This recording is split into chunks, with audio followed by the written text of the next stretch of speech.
우리가 이제 성경을 보면은 예수님께서 기도하실 때마다 감사 기도를 하세요. 그럼 기적이 일어납니다. 우리가 알다시피 이 오병이어로 5천 명을 먹인 사건은 마태, 마가, 누가, 요한복음에 다 나오죠. 제가 이제 새벽재단에도 이번 특별 새벽 집회에도 말씀을 드렸지만은 성경을 갖다가 지금 나이가 되도록 얼마나 많이 읽었겠어요. 그런데 성경은 정말 무궁무진한 것 같아요. 그래서 30대 보던 성경과 지금 60대에 보는 성경하고는 조금 더 다른 내용이 눈에 확실하게 들어와요. 그 중에 하나가 뭐냐면 우리 예수님은 우리를 긍휼히 여기신다는 거예요. 우리의 연약한 모습을 너무너무 긍휼히 여기신다는 거죠. 하루 종일 하는 예수님의 말씀을 듣고 집으로 돌아가는 사람들이, 해가 져 돌아가는 사람들이 하루 종일 먹질 못했어요. 제자들은 빨리 이 사람들을 보내서 이 길 가다가 뭐 사 먹도록 배려하는 게 좋겠다 생각해서 예수님한테 해지기 전에 보내기를 원했죠. 그때 예수님은 좀 생각이 달랐어요. 말씀을 듣는 사람들 중에는 길 가다가 사 먹을 수 있을 만큼 돈이 있는 사람도 있지만은 길 가다가 아무것도 사 먹지 못할 만큼 빈털터리도 많았습니다. 그러니까 예수님이 제자들한테 너희들이 이 사람들에게 먹을 것을 주어라. 근데 빌립이 말하기를 200데나리온 가지고도 부족합니다 라고 이제 대답을 하죠. 그때 예수님께서 너희 중에 가진 것이 뭐가 있냐? 그랬더니 어린 소년이 가져온 이 오병이어를 가져왔습니다. 우리가 알다시피 예수님이 오병이어를 손에 드시고 하나님께 감사 기도를 드셨어요. 하나님, 이 오병이어를 주셔서 감사합니다.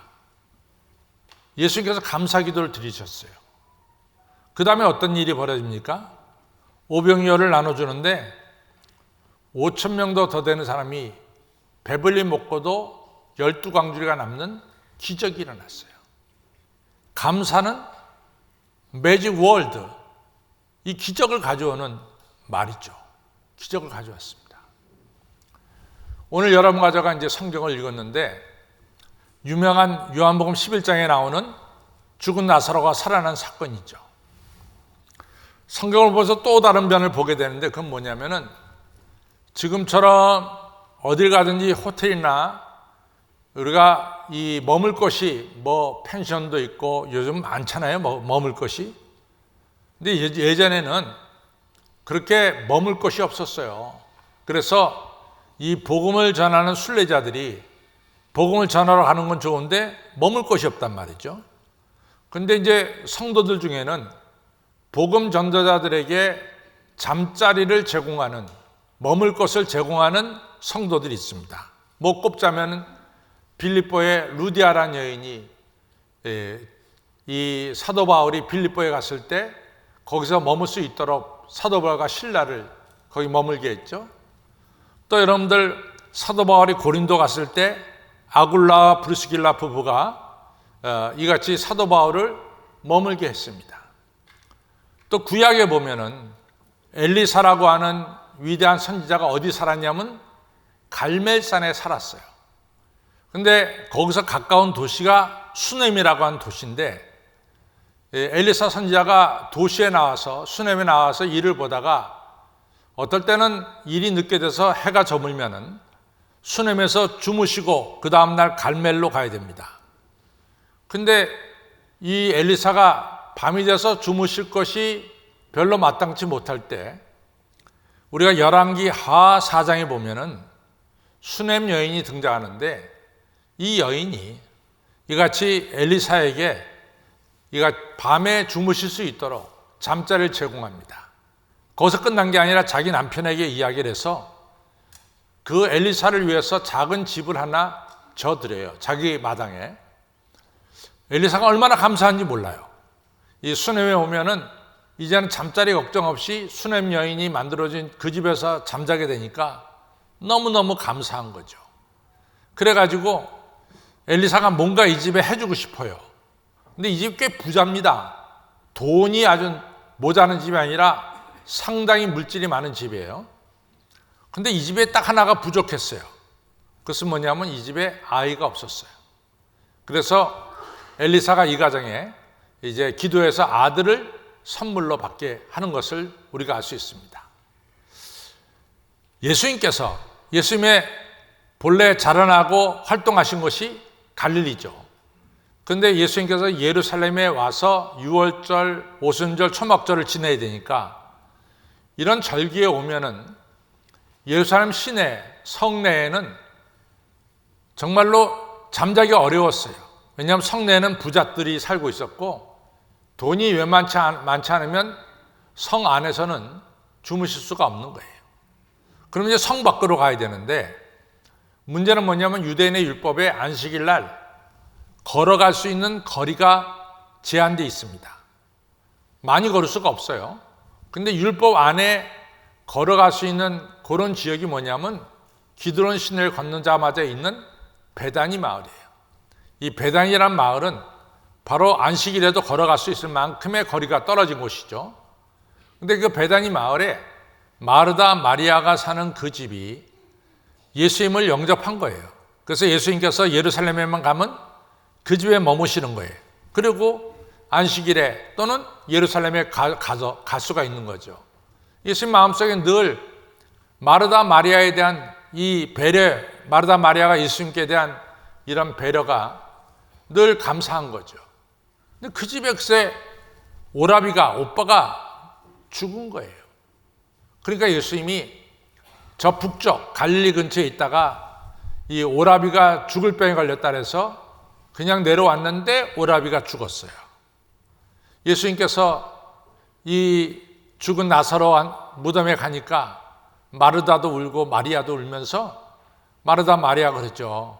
예수님이 여기 계셨더라면은 우리 오라비 죽지 않았을 텐데 예수님이 안 계셔서 우리 오라비 죽었습니다. 이런 식으로 얘기를 하니까 예수님도 마음이 슬픈데 예수님이 아주 중요한 이야기를 그때 합니다. 그것이 요한복음 11장 25절 26절 말씀인데 나는 부활이요 생명이니 나를 믿는 자는 죽어도 살겠고 살아서 믿는 자는 영원히 죽지 아니하리라.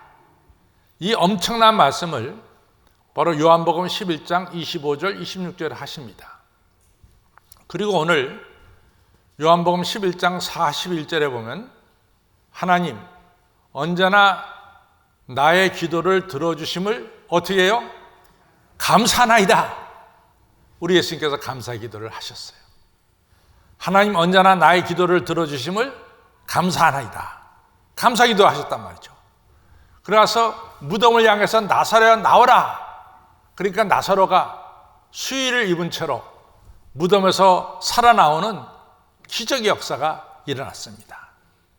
여러분 감사는 매직 월드예요. 감사는 기적을 가져오는 단어입니다. 여러분 감사가 얼마나 소중하냐면요.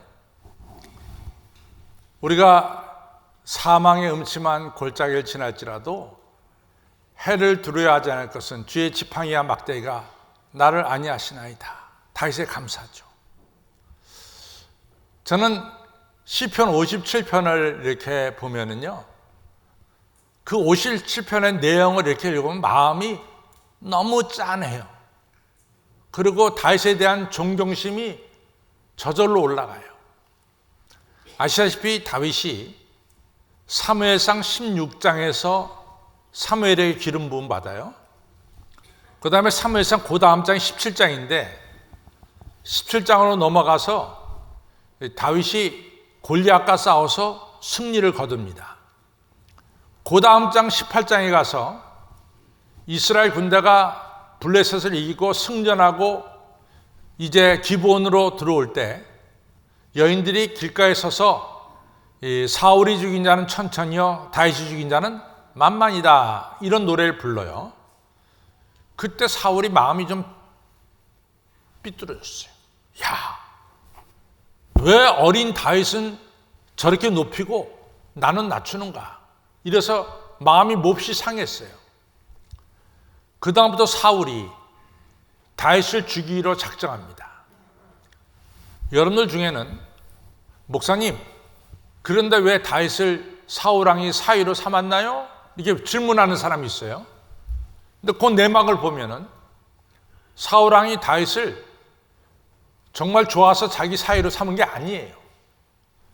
사울왕이 합법적으로 다윗을 죽이려고 작정을 했어요. 합법적으로.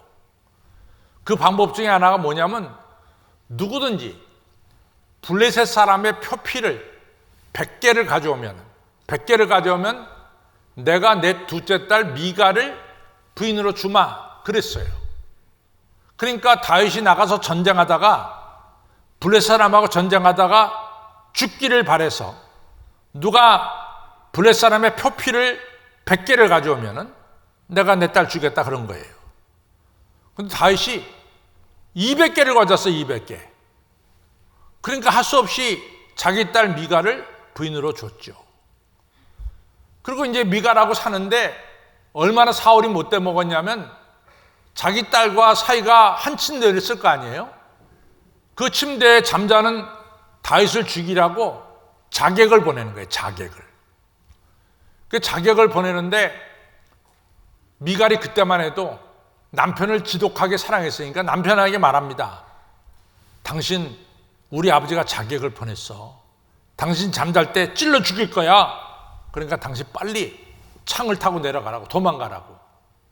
그래서 그때부터 다윗이 도망 다니는 생활을 한 거예요.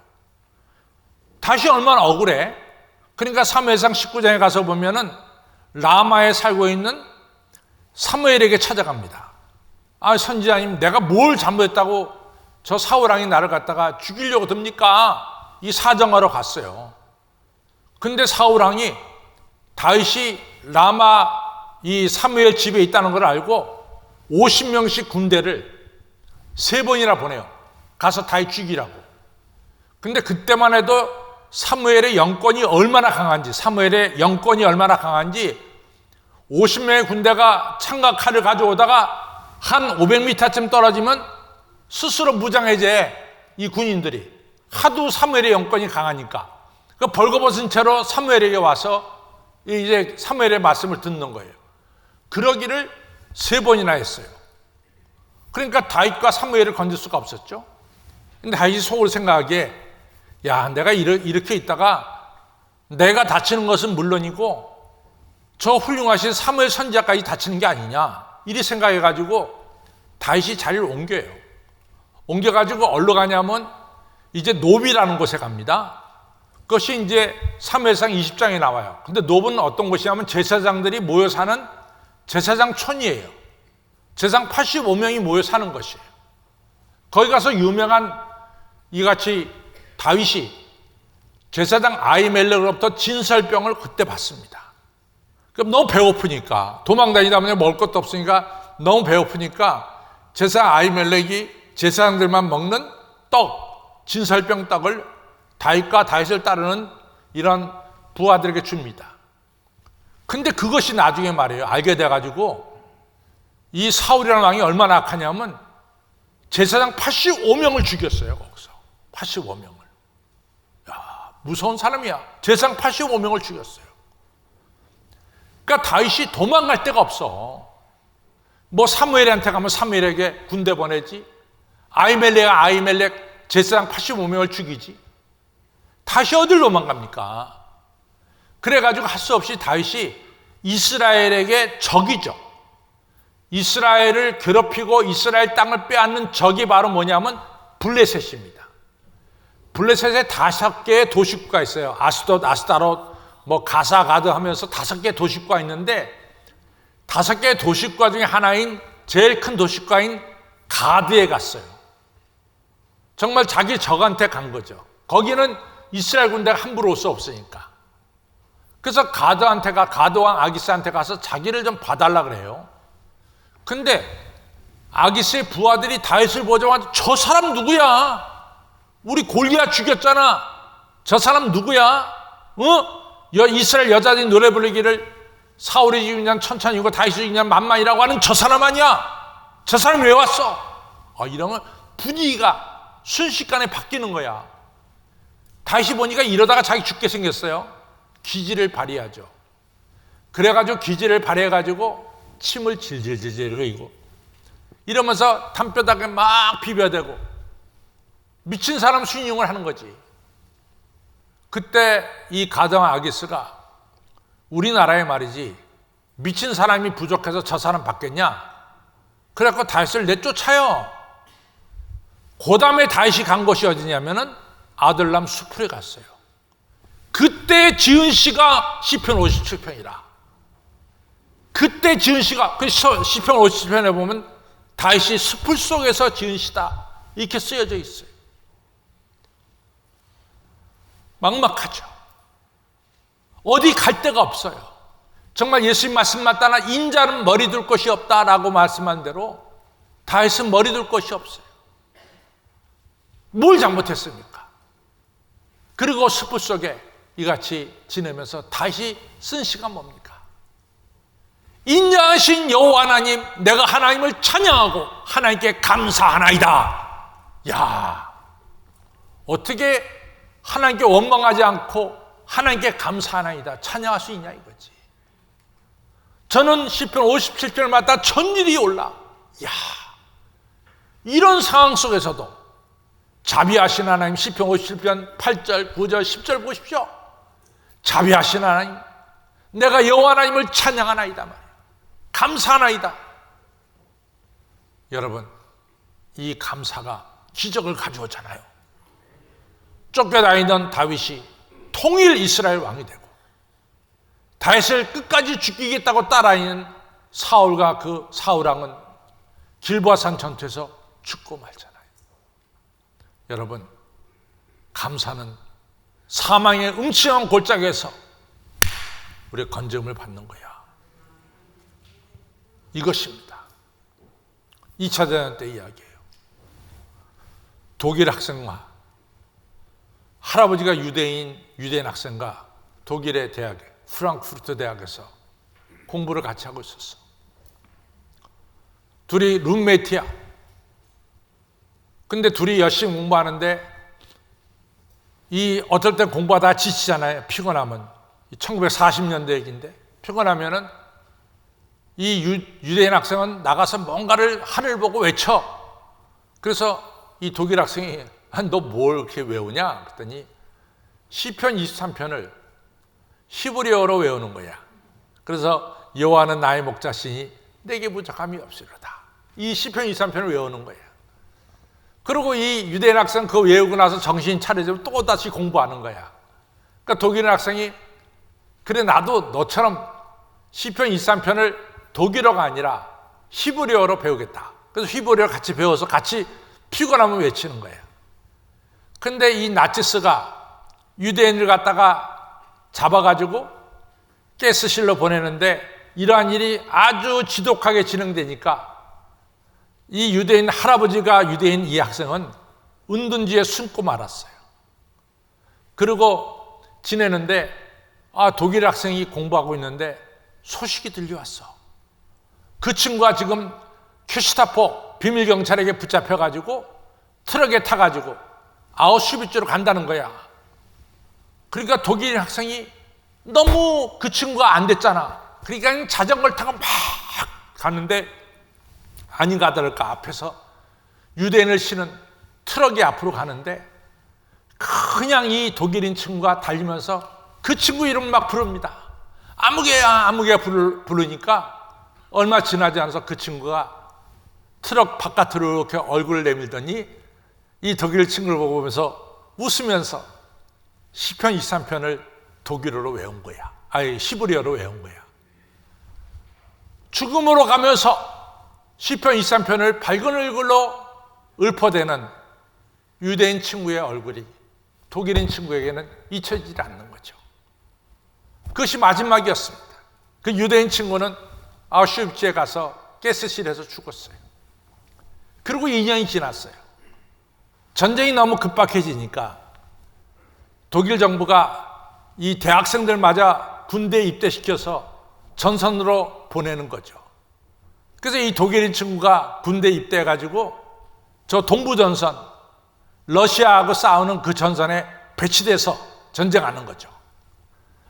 근데 그때 이제 연합군이 우세하니까 독일이 무너지는 그 시기니까 대부분의 독일 군대가 잡히는 거야, 포로로.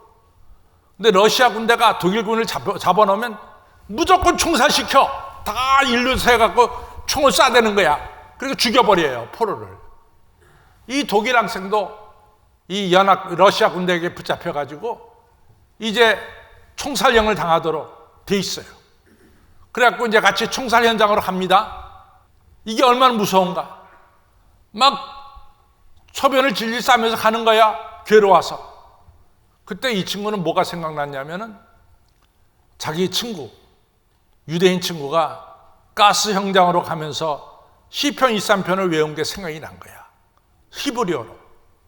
그래서 이 독일인 친구도 히브리어로 이같이 여호와는 나의 목자시니 내게 부족함이 없으리로다, 히브리어로 외우는 거지. 독일 그 유대인 친구가 웃는 얼굴로 하는 것이 떠올라가지고 그래갖고 섰습니다. 그리고 이 군인들이, 러시아 군인들이 총을 겨누고 있어요.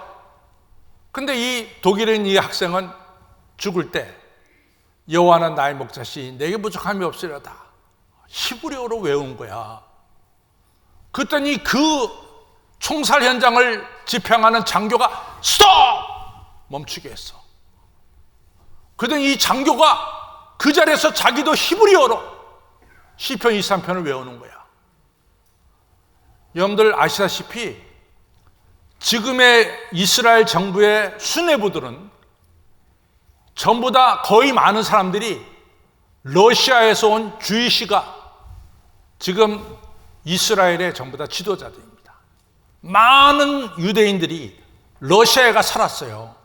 그래서 슬라브족들하고 같이 산 이 주이시들이 시오니즘 1948년 5월 14일 날 이스라엘 독립될 때 수많은 스위스 이 러시아에서 유대인들이 러시아로 가서 오늘의 이스라엘을 세운 거예요. 그러니까 이 러시아 장교는 유태인이야, 유태인. 유태인인데 러시아 장교지. 그런데 저 독일 군인이 말이지 히브리어로 시편 23편을 외우는 걸 보고 이 러시아 장교가 감동받아서 자기도 일어나서 외웠어요. 상황이 이상하게 변해져. 러시아 장교가 당장에 저 사람은 사형시키는 자리에서 빼라! 뺐어. 사형 중지 명령을 내렸어. 그리고 사형 그 명단에서 이름을 빼라고 하는 거의 사인을 했어요. 유명한 얘기를 합니다. 하나님의 자녀는 악마의 제복을 입고 있더라도 하나님의 자녀다, 이 얘기야. 그러니까 이 러시아 사람들의 눈에는 독일 군대의 제복을 입는 것은 악마의 제복이지.